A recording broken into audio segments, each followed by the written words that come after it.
Hi friends, இன்றைக்கி வந்து முருங்கைக்கீரையை வச்சு ஒரு துவையல் பண்ணலாம். இதுக்கு ஒரு பேனில் வந்து ஆயில் சேர்த்து வெள்ளை உளுந்து, எள்ளு, ஜீரகம், வேர்க்கடலை இதெல்லாம் ஃப்ரை பண்ணி தனியாக எடுத்து வச்சுக்கலாம். இப்போ வந்து அதே பேனில் வந்து ஆயில் சேர்த்து ஒரு தக்காளி, பச்சை மிளகாய், காஞ்ச மிளகாய், 2 பல் பூண்டு, அப்புறம் கொஞ்சம் புளி இதெல்லாம் ஃப்ரை பண்ணிக்கலாம். முருங்கைக்கீரையை தனியாக எடுத்து வாஷ் பண்ணி வச்சுருக்கேன். இப்போ அதையும் ஆட் பண்ணிக்கலாம். முருங்கைக்கீரை நல்லா வேகிற அளவுக்கு வந்து வதக்கணும். கீரையை வந்து நல்லா வதக்கினதுக்கப்புறம் நம்ம தேங்காய் ஆட் பண்ணிக்கலாம். ஸோ தேங்காய் சேர்த்ததுக்கப்புறம் ரொம்ப நேரம் வதக்க வேணாம். ஸோ ஸ்டவ்வை ஆஃப் பண்ணிவிட்டு நம்ம ஆற விட்டுடலாம்.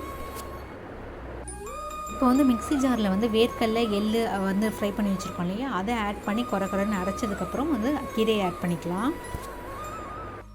இப்போ கீரையை சேர்த்து நல்லா வந்து அரைச்சி வச்சுக்கலாம். இப்போ தாளிப்பு ரெடி பண்ணிடலாம். தாளிக்க வந்து கடுகு, உளுத்தம்பருப்பு, பெருங்காயம், காஞ்ச மிளகாய், கருவேப்பிலை எல்லாம் போட்டு தாளிச்சிக்கலாம். சூப்பரான முருங்கைக்கீரை துவையல் ரெடியாக இருக்குது. டேஸ்ட்டும் வந்து ரொம்ப நல்லா இருந்தது. நீங்கள் சாத்துக்கும் போட்டு சாப்பிட்லாம், இல்லை இட்லி தோசைக்கும் வச்சு சாப்பிட்லாம். கண்டிப்பாக ட்ரை பண்ணி பாருங்கள். ஸோ நாளைக்கு வேறு ஒரு வீடியோவில் உங்கள் எல்லோரையும் நான் மீட் பண்ணுறது இருக்கும். பாய்.